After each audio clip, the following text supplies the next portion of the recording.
never grow old, Michael, and you'll never die. From the silver screen You just have to try and keep up. to the TV screen You gotta start rolling up your sleeves. and the stage, Kiefer Sutherland is back in Montreal. I love being here. So when I was about 4 or 5 years old, my father and his wife Francine summered up around Magog. While he grew up in Toronto, Sutherland has a deep connection to Montreal. His father, Donald, was an avid Expos fan.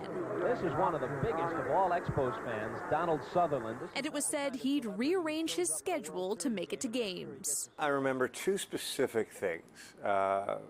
One was how fast he drove from the southern townships to Montreal to watch a game. And even as a boy, I knew this was highly illegal because there's no way we should be driving this fast. He was such a fixture in the Olympic Stadium. His seats were on the third base line, a few rows back.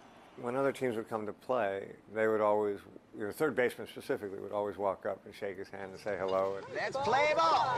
Sutherland followed in his father's footsteps, breaking into Hollywood in the 1980s, in films like Stand By Me, opposite Tom Cruise in A Few Good Men, I have 2 books at my bedside, Lieutenant. The Marine Corps Code of Conduct and the King James Bible. and in Tinseltown, a holiday comedy that will be released in November. But he says there's been a drive to push his horizons. I think inherently, every time you try something new, you realize how much you don't know.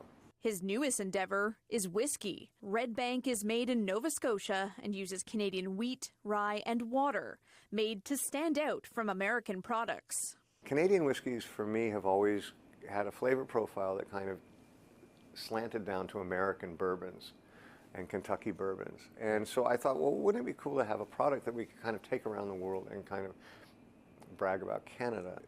As someone who really enjoys whiskey and sometimes too much, I just thought it was really, really special. And while he's in the booze business now, he's had a rocky past with alcohol, including arrests for driving under the influence. What's your relationship like with alcohol?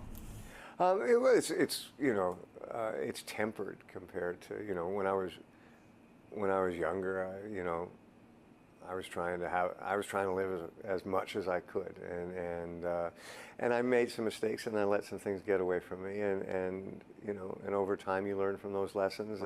And through that growth, Sutherland's career has persevered. I assure you I will do. Things that have been successful for me have really mattered to me because that's what I'm trying to accomplish. Now taking on a new challenge, adding spirits to his roles in show business. Kelly Gregg, CTV News.